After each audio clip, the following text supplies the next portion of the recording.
You're not lost because you lack talent. You've simply never been taught how to use your voice as a tool to change the way the world sees you.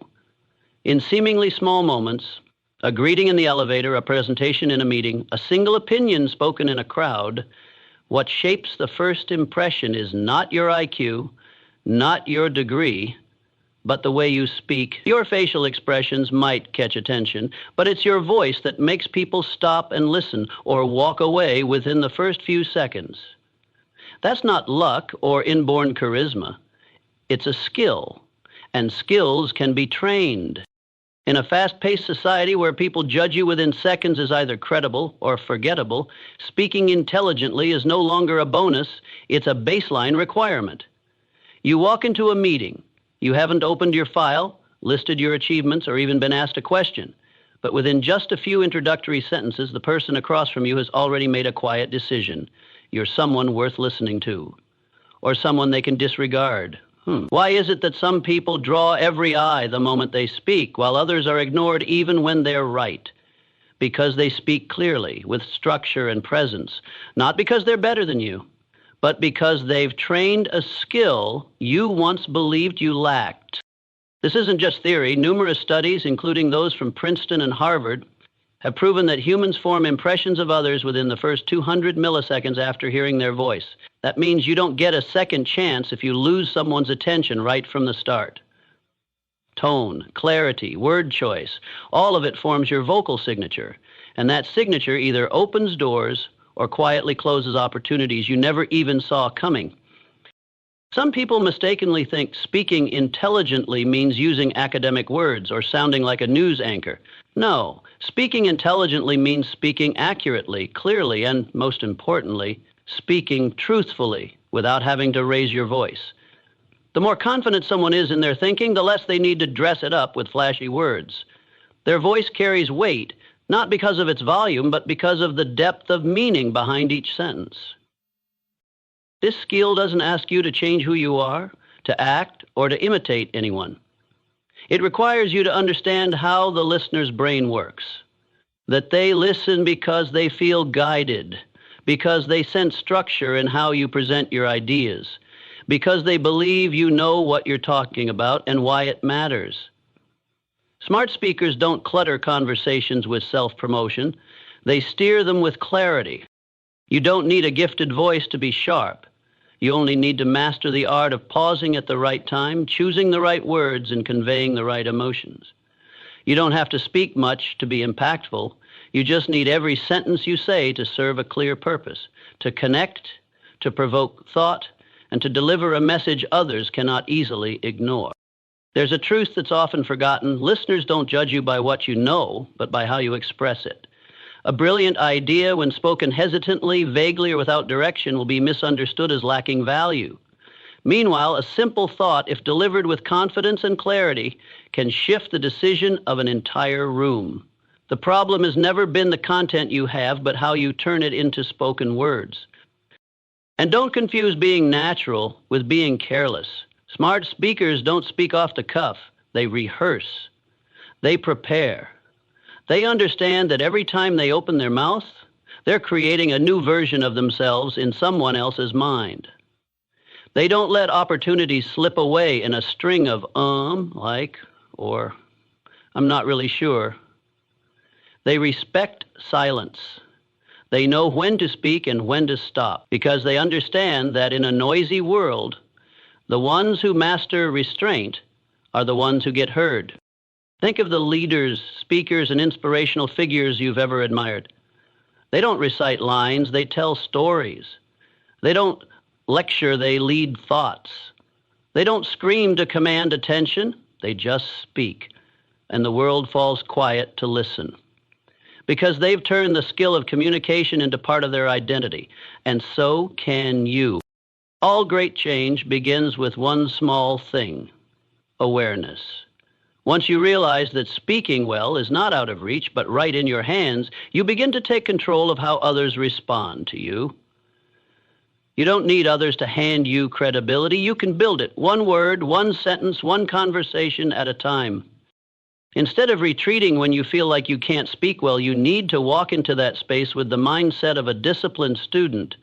You read to know, you observe to understand, you practice to transform, and you don't wait for a stage to perform. You train in the smallest moments, in greetings, in feedback, in self-introductions, because you know that great communicators don't wait for opportunities. They create them with their own voice. Your voice is not just a tool, it is a declaration of your thinking, and you can sharpen it like a sword, soften it like a breeze, or ground it like a rock. But only if you stop believing that you weren't born to speak well and start acting as if this is a survival skill, because it is. And at this point, you must ask yourself, if my voice can open doors, create change, and reshape my standing in any conversation, then what reason is left for me to delay training it even one more day? What makes people trust you isn't the volume of your voice, it's how their brain reacts to each sentence you utter. Neuroscience has shown that humans are not impressed by complex vocabulary. They're drawn to rhythmic clarity, to words that are easy for their minds to process and for their emotions to resonate with.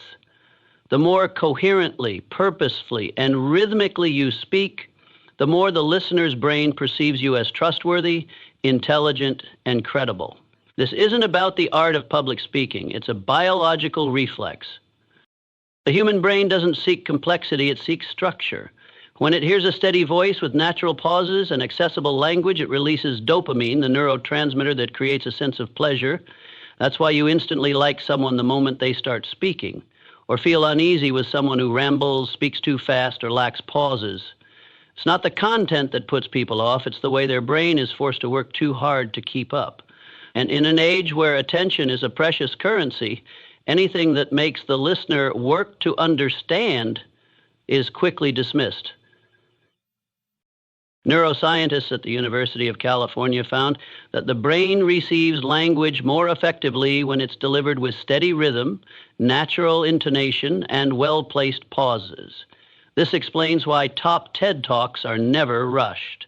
The speaker controls not just pace, but emotional flow. They know when to lower their tone to build trust. They know when to pause, not because they're hesitant, but because they want you to feel the weight of what was just said. You don't have to speak slowly, but you must give your message space to sink into the listener's mind. A short pause after a powerful statement isn't a lack of confidence, it's strategy. A well-timed silence is the weapon of the smart communicator. It makes the listener stop scrolling. It forces them to think, to feel, and what the brain is forced to pause and process, that is what it remembers. Tone is the outer layer that wraps your message. The sentence, "I'm fine," can have 10 different meanings depending on the tone. If said in a deep, slow voice, it conveys certainty. If said in a high, quick tone, it carries anxiety. Your voice doesn't just deliver information, it delivers emotion. And emotion is what shapes reaction. Smart communicators know how to choose a volume that's not too loud or too soft, just enough to be present without being overbearing. They know how to gently emphasize key words to guide the listener's brain exactly where they want it, like a guide pointing the way without needing to push. A single sentence, when stressed on different words, can completely change its meaning. "I never said she took the money." Try emphasizing each word in turn, and you'll find at least 6 distinct interpretations. Smart communicators don't just say the right thing. They shape the listener's perception by choosing which words will be highlighted in memory. They speak less, but every word they choose carries weight. Beyond words, even your breath and sentence breaks convey meaning. A rushed breath makes the listener feel your tension. A deep, steady breath makes them feel safe. Your voice is a direct channel of emotion into the other person's nervous system. You cannot inspire trust if your voice is shaky, but if you know how to regulate your breathing, your voice will stabilize. And once your voice is steady, the listener senses your presence and starts to truly listen. Think back to Martin Luther King Jr.'s speech, "I have a dream." No one remembers every word of that address, but everyone remembers the rhythm of how he spoke. It wasn't an innate gift. It was a deep understanding of cadence, tone, and human emotion. His voice didn't just come from his vocal cords, it flowed through his feelings, carrying belief, hope, and certainty. And that's what etched itself into history. Another study from Harvard showed that people who speak slightly slower, with intentional intonation and timely pauses, are perceived as more intelligent and trustworthy than those who speak quickly and without control. You don't need to drag out every word. You just need to give each message enough space to breathe, to live in the listener's mind. Rushing doesn't create inspiration. Calmness makes people stop and pay attention. And here's the key point. The listener's brain doesn't care about your credentials or your achievements. It only reacts to how you speak. When your voice is clean, with clear emphasis and emotion conveyed correctly, you no longer need to prove anything. Your voice itself becomes the reason people believe in you. Start with 3 core principles. First, speak a bit slower, not to fill time, but to allow the listener to keep up with your thinking. Second, emphasize key words, not to embellish, but to guide attention. Third, know when to pause, because silence can sometimes carry more impact than words. This is how you create music in communication, something that pleases the brain and opens the heart. It's not a beautiful voice that makes you seem more intelligent to others. It's how you use your voice to stir emotion, to organize thought, to guide the flow of conversation. And if you master that, any room will fall silent the moment you begin to speak. Smart communicators don't use words to show how much they know. They use words to help others understand what truly matters. Because brilliance in communication doesn't lie in how many complex terms you can use, but in the ability to express deep ideas in simple language. That's not just a skill, it's the pinnacle of intelligence. Only when you fully grasp something can you explain it clearly, understandably, without dressing it in layers of flashy jargon. There's a quiet misconception leading many people astray. They think speaking intelligently means sounding like they're lecturing a panel of scientists. They try to insert technical vocabulary, academic phrases, and long-winded sentences that force the listener to guess the main point. And they don't understand why, despite being factually correct, their words fail to connect. The reason is simple. They exhaust their audience by making them work too hard to understand what should have been presented in the most natural way. Albert Einstein once said, "If you can't explain it simply, you don't understand it well enough." Sharp thinkers always aim to make their message concise and accessible. They don't speak to impress, they speak to convey. And that, more than any intellectual display, leaves a lasting impression. Instead of saying, cognitive stratification leads to phase dissidence in interpersonal communication models, the intelligent speaker simply says when 2 people think too differently, they don't understand each other. Same meaning, but one makes the listener feel like they're taking an IQ test, while the other makes them feel understood and open to learning. Simplicity doesn't dilute depth. On the contrary, it opens the door for understanding to enter. Words are tools. If you use them as walls, people stay out. If you use them as bridges, people step forward. So ask yourself, are you building walls or bridges with your words? Simplicity is not laziness. It demands sharper thinking, more refined choices, and the discipline to strip away anything unnecessary. Like a sculptor who doesn't create masterpieces by adding more, but by chiseling away the excess. Look at the world's most powerful communicators, inspiring leaders, speakers, authors. They don't speak in riddles. They speak with precision. They choose short, clear words that hit hard. Their sentences don't exist to showcase themselves, but to unlock something in the listener, because they understand. You don't need a dictionary to change someone's life. You need one sentence that hits where thought and emotion intersect. One of the most common mistakes is overusing specialized language under the false belief that it increases personal value. But in reality, using overly ornate words in everyday conversation only alienates the listener. Communication is not an academic contest. It's a journey of connecting minds. And when a mind is mature, it doesn't need sugarcoating. Great communicators don't talk long, they talk right. They don't use 10 words to express one idea when 3 precise words will do. They're not vague, not convoluted, and they don't decorate their message. Every word they choose has weight and purpose, and that makes every sentence an arrow aimed straight at the listener's mind. No detours, no distractions. Here's the deal. To train yourself to speak simply, start by listening to yourself. When you're about to explain something, ask, is there a shorter way to say this without losing meaning? Replace, I would like to express my personal perspective on the topic under discussion with, I have a thought to share. Swap from a long-term strategic organizational standpoint with, in the long run. You're not sacrificing professionalism, you're making your words more accessible and memorable. And don't forget the power of strong verbs. Instead of saying he made a decision, say he decided. Instead of she proceeded to provide assistance, say she helped. Every time you cut an unnecessary word, you sharpen your message. Smart communicators don't try to say more, they learn to say less with greater impact. Imagine you're explaining a concept to a 10-year-old.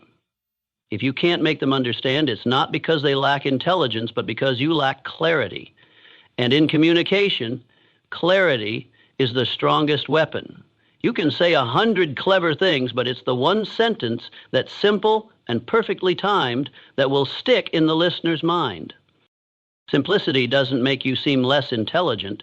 It makes you easier to understand, easier to trust, and easier to remember. In a world overwhelmed by information, it's clarity that makes people pause. And the person who can express something profound in humble words holds a quiet kind of power, the power of true understanding. A message, even if true, will vanish from the listener's mind like a wisp of smoke if it lacks structure. On the other hand, a simple sentence, when tightly organized, will remain as an unforgettable imprint. This is because the human brain doesn't just hear with the ears, it receives through logic. And logic requires a journey to follow, a beginning, a climax, and an end. That's why intelligent speakers never let themselves drift with inspiration. They don't spill everything on their mind at random. They design their words like an architect builds a house, with a firm foundation, a clear framework, and each part serving one ultimate goal: to create impact. Structure doesn't make you rigid. On the contrary, it's the skeleton that allows you to be flexible without losing control. It keeps you from rambling, from repeating yourself, from falling into the trap of talking but forgetting what you just said. A conversation can be short, but if it has a clear beginning, middle, and end, the listener feels guided. Meanwhile, a long-winded talk without direction only drains people and is forgotten within minutes. You don't need to speak a lot to be memorable. You need to speak the right way so your message stays alive. The simplest yet most effective model is introduction, main content, conclusion. The introduction sets the stage and grabs attention. The main content delivers the message. The conclusion reinforces what matters or prompts action. This isn't just theory, it's the structure used by presidents in speeches, by CEOs in strategic summits, and by lawyers in court, because it aligns with how the brain processes information. The 3-part structure creates a sense of completeness, logic, and memorability, the 3 elements every message must have to be impactful. Imagine you're asked, what does leadership mean to you? If you respond emotionally, hastily, without direction, the listener will lose the point within seconds. But using the open body closed structure, in just 3 lines, you can say leadership isn't a title, it's influence. A true leader listens, leads by example, and inspires through consistency. To me, leadership lies not in position, but in the values you pass on. Clear, concise, impactful. Structure achieves what 10 messy sentences cannot. It turns an idea into a message with weight. That's another highly effective strategy is the rule of 3. The human mind is drawn to groups of 3, not too few to be vague, not too many to overwhelm. Try saying, I believe this idea has potential for 3 reasons. It cuts costs, it scales easily, and there's real data proving its success. You're not just being clear, you're giving the listener a sense of certainty. 3 reasons feel solid and rarely provoke skepticism. The rule of 3 is everywhere, in slogans, in fairy tales, in politics, because it hits the sweet spot of the brain's information filter. Another technique that helps you stay focused is using signposts, phrases that guide the listener on where you're going next. For example, let me explain, this matters because there are 2 things you need to know. These small signals create a sense of organization, direction, and reliability even before you dive into the main point. The listener doesn't have to guess what you're talking about. You lead them step by step, and that's how you keep them with you until the very end. One of the most powerful structural tools is storytelling. A short, timely, personal story can convey a complex idea without needing 10 arguments. Stories let the listener see themselves, connect emotionally, and enter a space of empathy. But a story only works if it's tightly connected to the message. You don't tell stories for the sake of telling. You tell them to lead into a lesson, a value, an action. The story isn't extra, it's the guide. Even in formal situations like strategy meetings or job interviews, structure is the map that keeps you from getting lost. Under stress, many people repeat themselves, ramble, or drift off topic. But if you're used to structured thinking, you'll know where to begin, what to present, and how to wrap it up. That doesn't just show professionalism, it shows depth of thought and respect for the listener's time. Even when you just want to share a quick opinion, pause for a second and ask, what's the core point? How can I make sure the listener remembers this after I stop speaking? You don't have to sound like an orator, but you do need to speak like someone with a purpose. Structure helps you do that. It doesn't limit your creativity. It protects your message from becoming blurry, chaotic, and forgettable. You can start practicing structure today in small conversations, moments of feedback, and group discussions. Instead of starting with, I think, try, there are 3 things I'd like to share about this. Instead of circling around, say directly, the main point here is. And when you finish, don't leave it hanging, land it with a clear emphasis. So the most important takeaway is. Each time you apply structure, you're not just improving your skill, you're building the habit of ordered thinking, a habit that will elevate every conversation you have. Speaking with focus isn't something that comes naturally. It's the result of training. And the person who masters it isn't just a good speaker. They're someone who leads others' thinking with each clear, deliberate step. In a noisy world, the one who speaks with clarity will always hold the advantage. Because they don't just transmit information, they inspire others to take action. People often assume confidence is something you're born with, as if some are naturally able to stand firm in a crowd, speak fluently without trembling, or voice opinions even in the face of doubt. But in reality, confidence isn't a random gift reserved for a select few. It's the result of conscious repetition, of facing your own inner fears and choosing to move forward even when certainty is absent. Confidence doesn't fall from the sky. It's built, forged bit by bit through disciplined action. A speaker who carries weight isn't someone who's never been nervous. They're simply someone who has learned to manage that feeling. They don't wait to be fully confident before they speak. They begin while still unsure, and every time they do, they take one more step towards steadiness. You don't need to feel strong before you speak. It's speaking while you're still trembling that actually makes you strong. Your voice doesn't reflect how you feel. It reflects how much emotion you're able to regulate. When you adjust your stance, square your shoulders, keep your spine straight, and meet others' eyes without flinching, even if your palms are sweating, your body sends a signal. I'm present. I'm not hiding. I deserve to be heard. And something strange happens. As your body starts to express confidence, your mind slowly begins to believe it. Confidence doesn't only rise from the inside out, it also flows from the outside in. Act like a confident person, and you become one. But body language isn't the only factor. Your tone of voice is a clear indicator of your internal state. People lacking confidence often end their sentences with a rising pitch, making their statements sound more like questions than declarations. They rush through the important parts or fill silence with meaningless fillers like, kind of, I think. It's not that they lack ideas, it's that they hesitate to give full weight to what they mean to say. Meanwhile, confident communicators gently lower their tone at the end of a sentence, as if placing a period on something they've already validated. No need to raise their voice, no need for theatrics, just a firm, unshaken cadence, asking no permission. Fillers are the silent enemies of confidence. They slip into speech whenever you're unclear or feel the urge to fill the space. But silence isn't a weakness. In fact, it's the signal of someone who has control. A 1-second pause before answering makes the listener feel that you're thinking. A pause after a strong sentence doubles its impact. People who lack confidence fear silence. Those with presence use it as part of their language. Confidence, like any skill, cannot live only in your thoughts. It must be trained through action. Start with small wins. Offer feedback in a meeting. Ask a clear question in a large group. Record your voice presenting an idea. Play it back, not to criticize, but to refine. Each time, you're gradually building a new reflex map in your brain, the map of someone who's no longer afraid of their own voice. A powerful tool for cultivating confidence is visualization.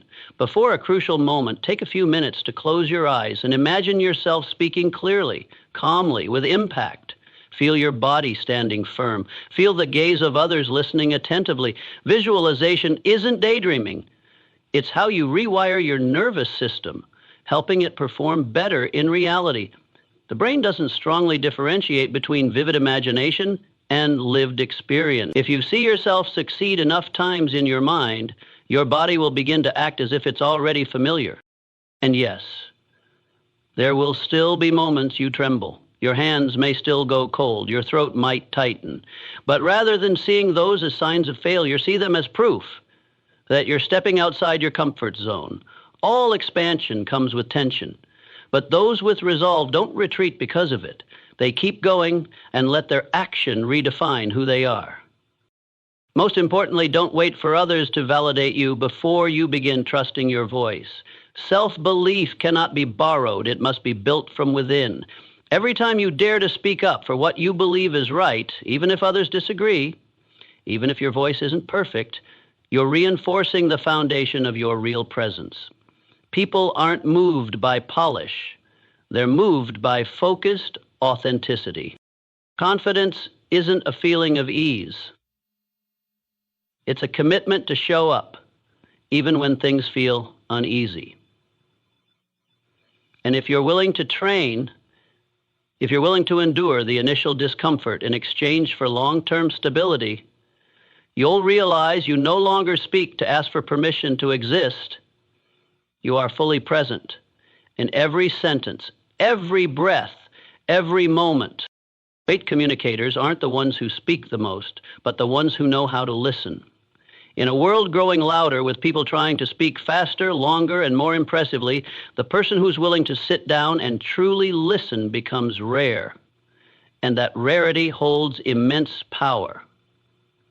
Listening is not passive silence. It is a deep form of presence, where you set aside your ego, suspend the urge to reply, and make space to truly understand what's unfolding within the person in front of you.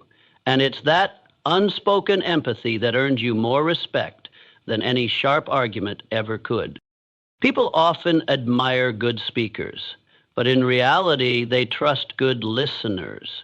Because when you listen well, you're not just receiving information, you're sending a message. I see you. I understand you. I'm not here to win. I'm here to connect. That's the sense of safety every human seeks in communication, whether it's during an interview, a negotiation, or a casual conversation. What makes listening special isn't that it helps you stay quiet. It's that it helps you respond meaningfully. A skilled listener doesn't nod out of politeness. They analyze tone, sense emotion, detect what hasn't been said. They don't rush to argue before fully understanding. They don't wait for the other person to finish just to insert their own view. They observe. They receive. And that's why their responses carry depth, connection, and make the other person feel truly heard. When you genuinely listen to someone, you're giving them a gift very few ever receive, the space to be fully themselves. In the workplace, this creates loyalty. In relationships, it builds attachment. In social interactions, it creates magnetism without showmanship. People who've been deeply listened to remember the feeling, and they always want to return to that connection. Smart listening also conserves your energy. Instead of reacting from instinct, you respond with awareness. When someone criticizes you, instead of becoming defensive, you can pause and ask, I want to understand. What specifically is upsetting you? A single question like that can diffuse tension, shift the course of the conversation, and open the door to mutual understanding. Those who lack listening skills often get trapped in avoidable conflicts. Those who listen well move through tension with calm. And because of that, they remain in control.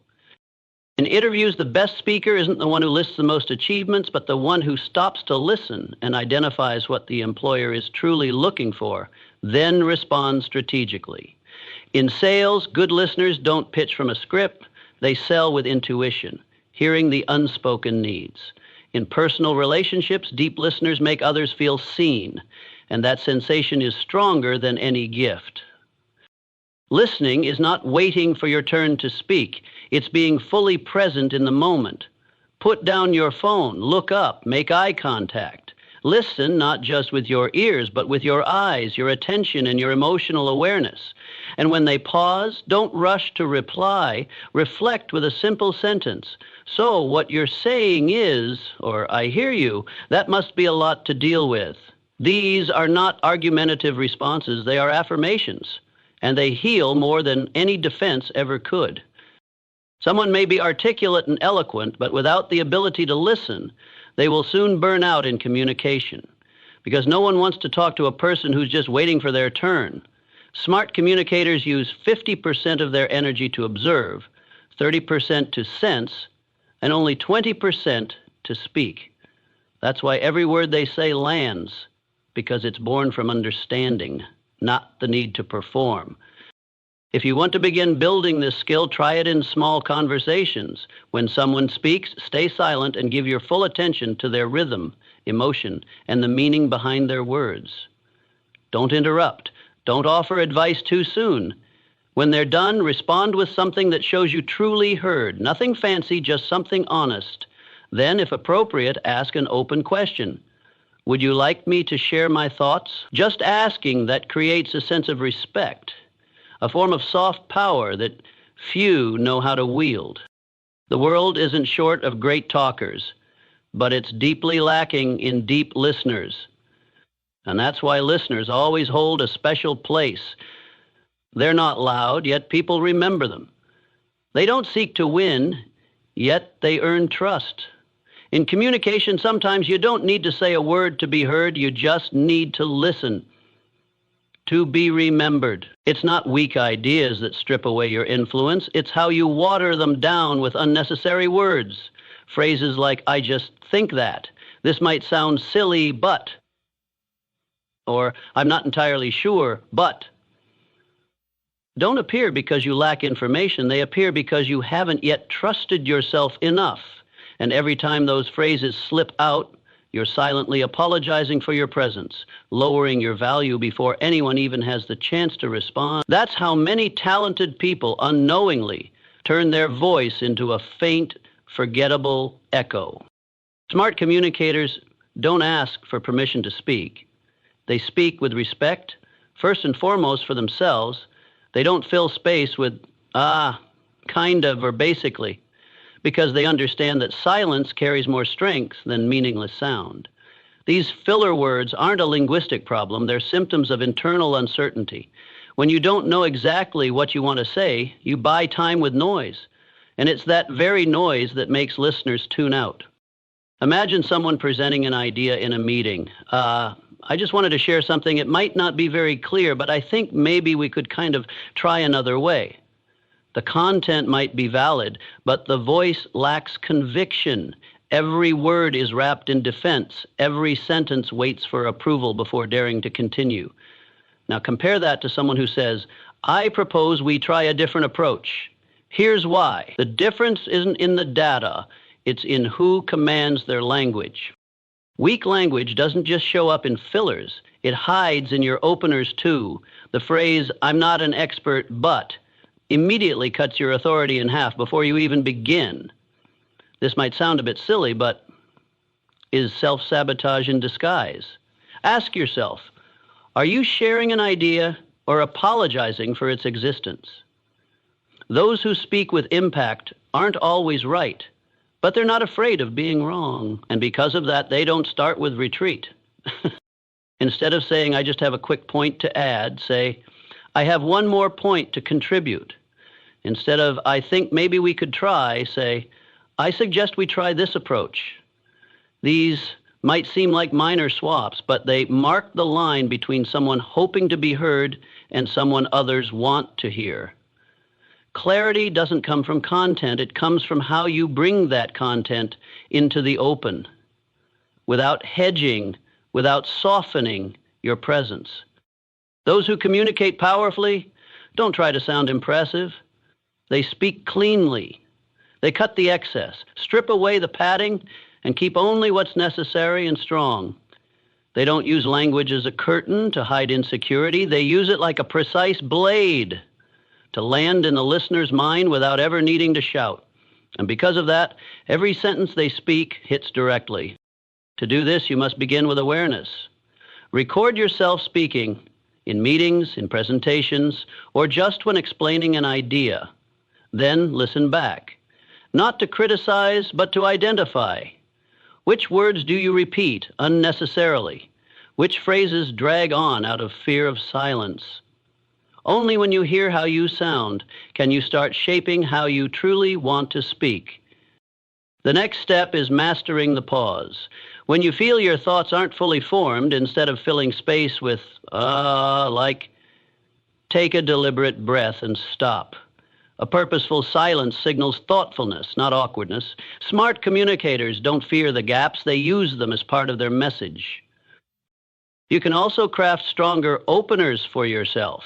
Phrases like, I believe that, my view is, I recommend that we. These aren't about commanding others. They're about anchoring your presence through words. When you begin a sentence with certainty, listeners are more likely to believe what you're about to say even before hearing it. People won't remember what words you use. They'll remember how you made them feel. And no one feels trust when you keep apologizing, backing down, or shrinking your presence in every sentence. It's time to stop using language as a shield and start using it as a mirror reflecting the clarity of your thinking. Let every sentence stand upright, not leaning on fillers, not dodging, not asking for permission, because in the end, not everyone has a brilliant idea, but everyone has the right to have their idea heard, as long as they don't weaken it with their own words. People may listen to you because of how you speak, but they will only remember you if they feel the truth behind your words. In a world saturated with polished speeches and well-rehearsed scripts, a genuine voice feels like a breath of fresh air. You don't need to speak perfectly. You need to speak in alignment with who you truly are. When your words step out of the comfort zone of what's appropriate and enter the honest territory of what you actually think and feel, that's when you reach the most human part of your listener and leave a mark far deeper than any speaking technique ever could. Authenticity doesn't mean revealing everything. It means choosing what's most true to you and bringing that into the conversation without wearing a mask to please others. Intelligent speakers don't try to sound profound, don't force a quote to sound wise. They speak from real experiences, real wounds, real mistakes, and that's exactly why listeners trust them, because deep down, everyone can sense the difference between someone performing and someone who's truly present. But you don't need to become a perfect version of yourself, you just need to be you. but the aware, intentional version.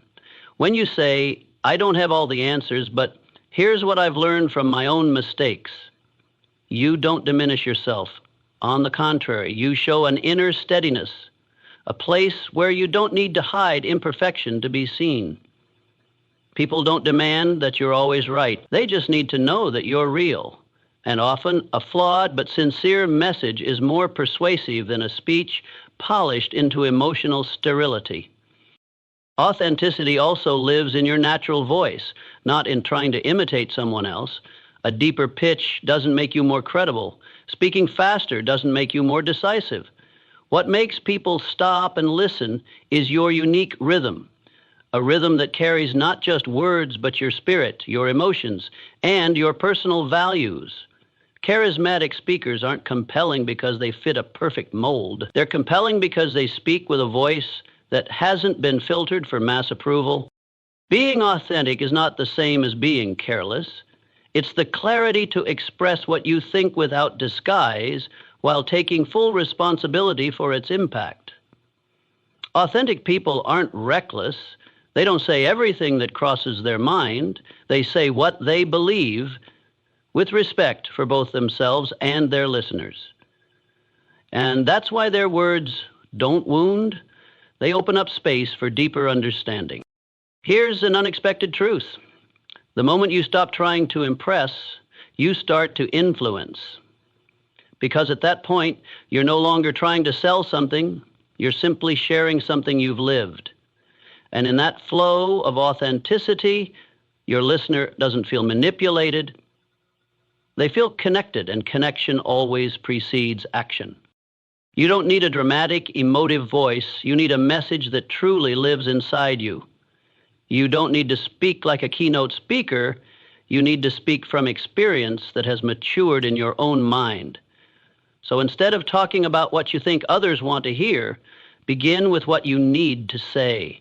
A story that changed you, a failure that made you question yourself, a lesson that hurt but grew you.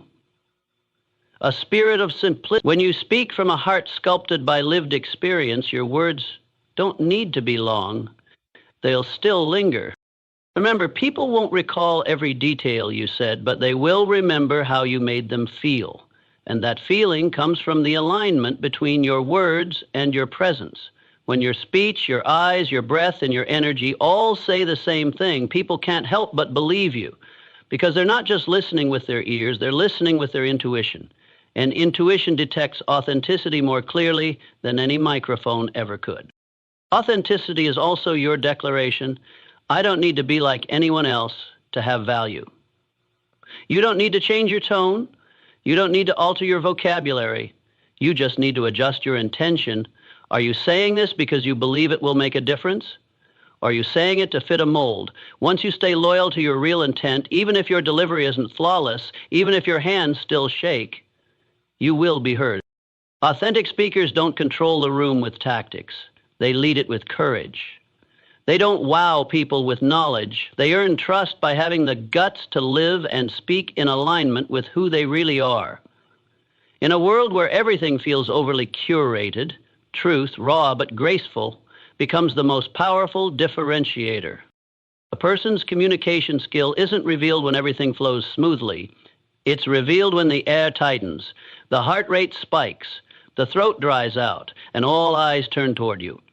High-pressure moments, the job interview that determines your future, the big presentation before senior executives, the difficult conversation with a colleague, or the response to an unfair criticism.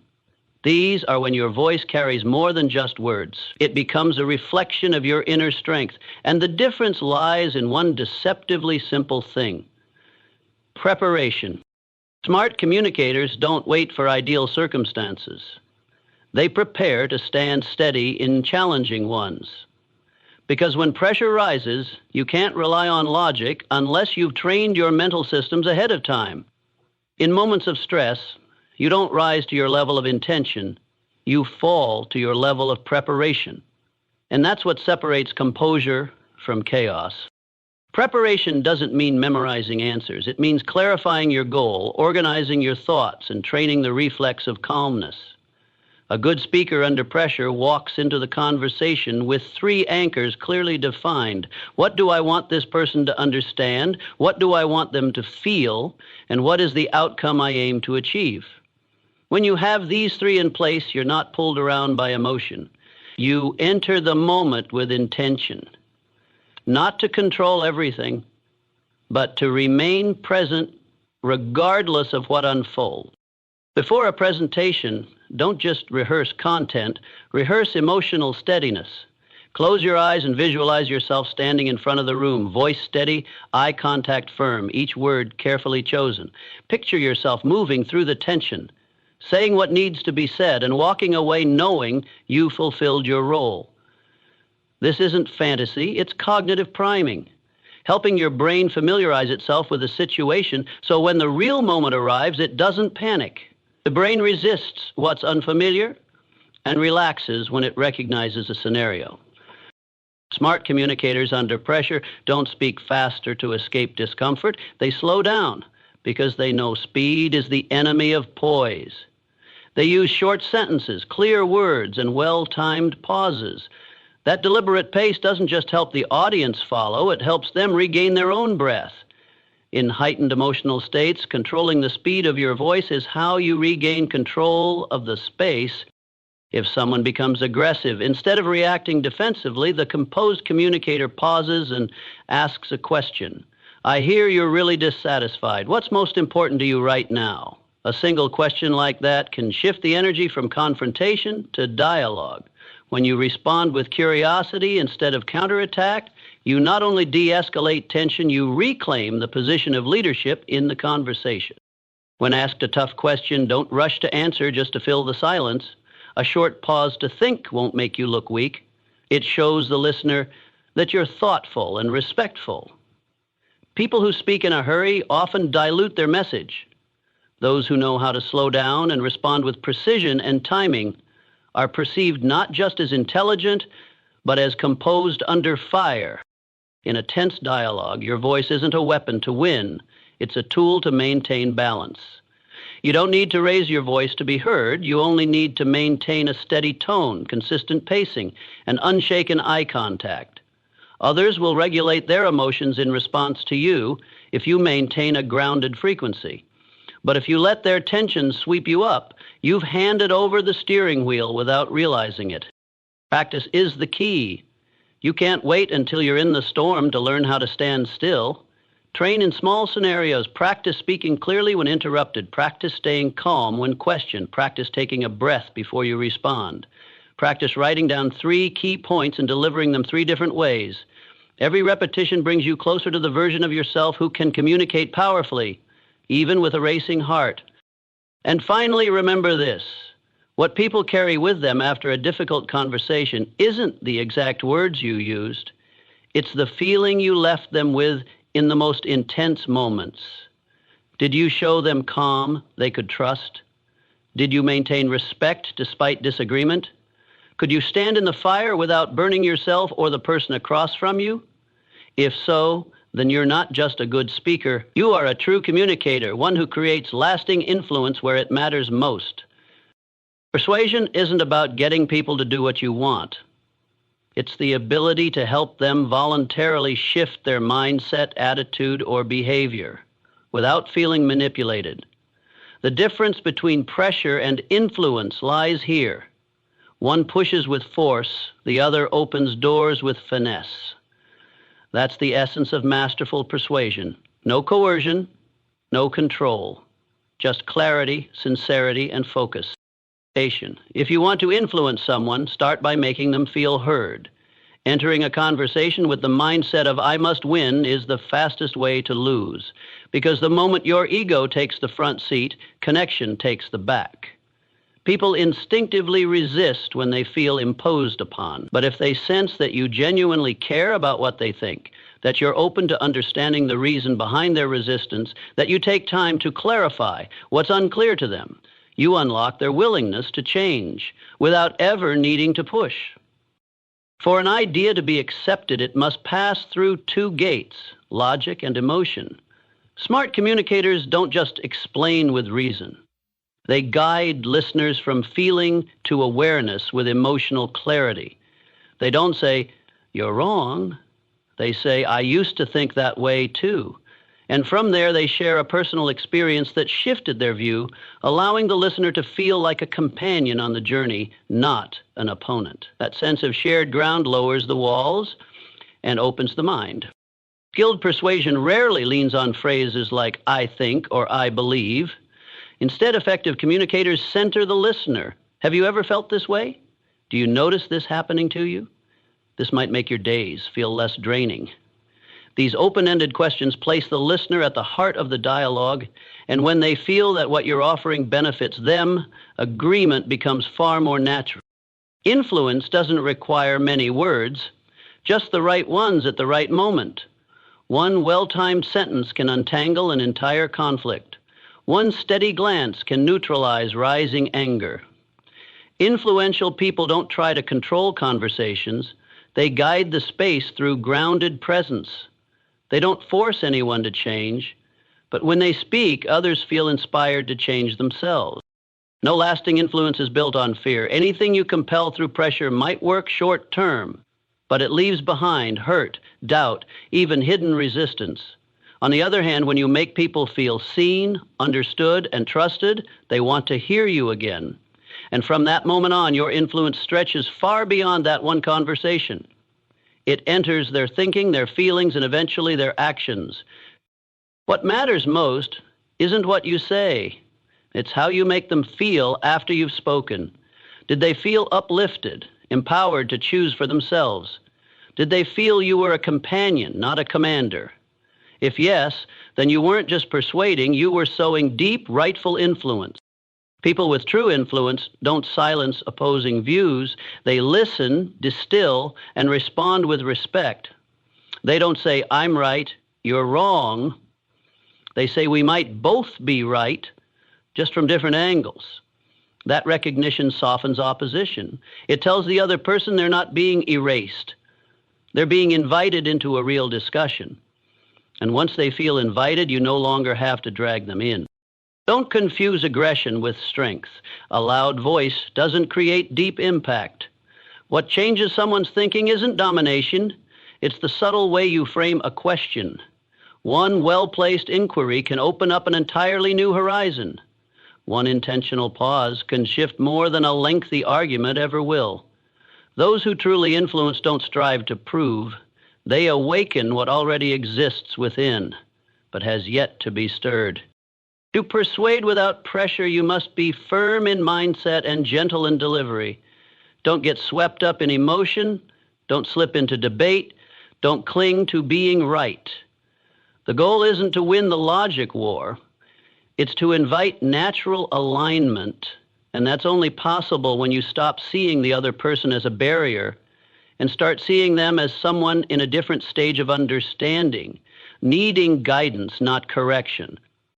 Finally, remember, true influence doesn't come from power. It comes from respect.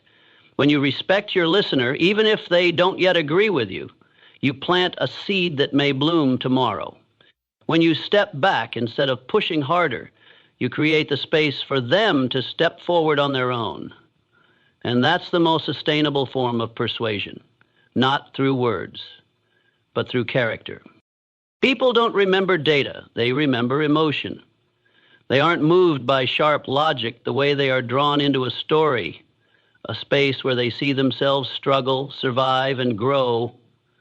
A great speaker might make you nod, but a smart storyteller can make you change direction. That's why storytelling is never just decoration. It's a weapon, the most powerful emotional weapon an effective communicator can wield. In a world where everyone is trying to say something, the one who knows how to tell a story with depth and truth is the one who makes others stop and truly listen. A story doesn't have to be long or elaborate. It just needs to have a soul. It needs to carry a real experience, a lived emotion, a truth that cannot be faked. Because only when you touch honesty within yourself can you reach something true in someone else. A good story doesn't just inspire, it builds an invisible bridge between speaker and listener. When you say, "I used to be afraid too," you bring people closer. When you say, "I failed, but I learned this," you unlock a door that reason alone cannot open. The listener no longer feels like you're talking down to them. They feel you've walked through fear, disappointment, and pain just like they have, and that makes you credible in the deepest sense. Smart storytelling isn't about sounding good. It's about choosing the right details. You don't have to put your whole life on stage. One moment is enough, a glance, a sentence, a single tear. If it carries emotional weight, great storytellers know how to trim. They don't say everything. They say enough. They leave just enough space for the listener to fill in the rest with their own memories, emotions, and meaning. That's why people remember. Don't tell a story like a flashback. Tell it like you're reliving it right now. Walk them through it step by step. The eyes you saw, the words you heard, the tightness in your chest when facing a choice. When you tell it with full presence, your audience will meet you there. They're no longer just listening. They're experiencing. And that experience is what sticks. Don't fear vulnerability in your story. It's the raw, imperfect, sometimes clumsy parts that make others see themselves in you. People don't connect to polished ideals. They connect to the truth. They don't need you to always be strong. They need to know how weak you once were and how you walked through it. A wound told from a place of healing carries more strength than any theoretical lesson. A story is also where your message lives, not as a sermon, not as a speech, but as a whisper left at the end. I realized it wasn't the situation holding me back. It was how I thought about it. I learned the thing I feared losing most was never worth clinging to. And from that day, I lived differently. A soft ending, but one that echoes long after. Smart storytellers don't use stories just to inform, but to awaken. They don't force the listener to draw the same conclusion. They guide them to see themselves and let the reflection do the work. They don't push a message, they unlock awareness. That's why listeners don't just feel convinced, they feel grateful. Grateful to have seen themselves through a new lens. But storytelling isn't just for stages.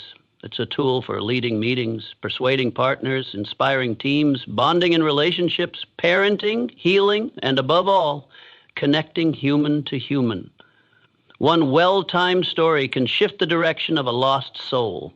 It can be light for someone doubting their worth, and sometimes just one honest retelling is enough to help someone believe it's not too late to begin again. If you want to become a communicator of real influence, don't collect fancy words. Learn to tell one true story, a small story told from an unguarded heart, with a clear mind and full presence. That's not just a skill, that's power. Because in the end, people don't live by reasons, they live by emotion. And a good story is the arm that carries that emotion exactly where it needs to go. Smart communications isn't a trick you pull out to impress others. It's not a skill you switch on only when stepping on stage or entering a high-stakes meeting. If you only use it when it benefits you, you're limiting your own influence. Because communication is not a performance, it is the continuous expression of your presence, shaped by how you think, feel, and treat others in every ordinary moment. And once you understand that, you stop practicing communication to shine in moments and start building it as a way of life that leaves lasting impact. You cannot separate your words from who you are. Your tone, your gaze, your breath, your language, your focus. All of it reflects who you are in that moment. The smart communication doesn't come from tactics. It comes from inner clarity. When you live with clarity, you speak with clarity. When you live with purpose, your words carry weight. When you live with kindness, people feel safety in the very way you speak. Communication is not something you add. It is the natural result of a person who has been sharpened from the inside out. If you want smart communication to become your lifestyle, begin with the smallest details. How you say thank you, how you apologize, how you respond when misunderstood, how you stay silent when someone needs to speak. These are not performances. They are automatic responses formed by your internal values. When you choose to live with thoughtfulness, You don't need to try to communicate thoughtfully. Every word you speak will naturally carry maturity, compassion, and credibility. Communication is not a jacket you put on to look professional. It is your skin, the outer layer of your truest self. And that skin cannot be faked. You can't speak with elegance if your mind is in chaos. You can't inspire others if you are filled with doubt. You cannot earn someone's trust if you haven't first learned how to be honest with yourself. Words only carry weight when they are rooted in a stable, strong internal foundation, because people don't just listen to what you say. They feel who you are in the silences between your words. Someone who lives with smart communication is someone who knows how to manage the emotional space they create. They don't speak to vent anger, to be right, or to impress. They speak to connect, to clarify, to illuminate, to heal. They know when to step forward, when to step back, and when to stay quiet so others can hear themselves. And this doesn't happen when communication is used as a tool for personal gain. It only happens when communication is seen as a way to live with higher quality day by day. Don't wait for a special occasion to speak with grace. Practice it daily in casual conversations with friends, colleagues, strangers, and especially with yourself. Because the language you use with yourself directly shapes how you speak to the world. If you often criticize yourself, you'll easily attack others. If you learn to be kind to yourself, you'll become someone who soothes others in their storms. That's why refined communication always begins within. When you make smart communication a lifestyle, you no longer need to impress because your presence already commands quiet respect. You don't need to say much to be heard because every word you say carries depth. You don't need to convince because how you live becomes your most persuasive argument. People with true inner strength don't need to dramatize their speech. Their stillness alone makes others fall silent and pay attention because powerful communication doesn't come from volume. It comes from the quality that radiates from your very being. Communication doesn't end when the conversation ends. It leaves a residue in the mind of the listener. A wise communicator plants something of value in others, a feeling of being understood, a new flicker of hope, a gentle reminder, a quiet awakening. And to do that, you can't rely on occasional effort. You must live this way every day. Thoughtful communication isn't a goal. It's the byproduct of a life refined by awareness, compassion, and personal responsibility. And finally, remember this. You won't only be remembered for what you've achieved, but for how you made people feel after encountering you. That impact doesn't come from reputation, money, or appearance. It comes from the way you speak, and more importantly, from how you live behind your words. Smart communication isn't a moment of brilliance. It is a steady, quiet light, illuminating your actions, your relationships, and your choices every single day.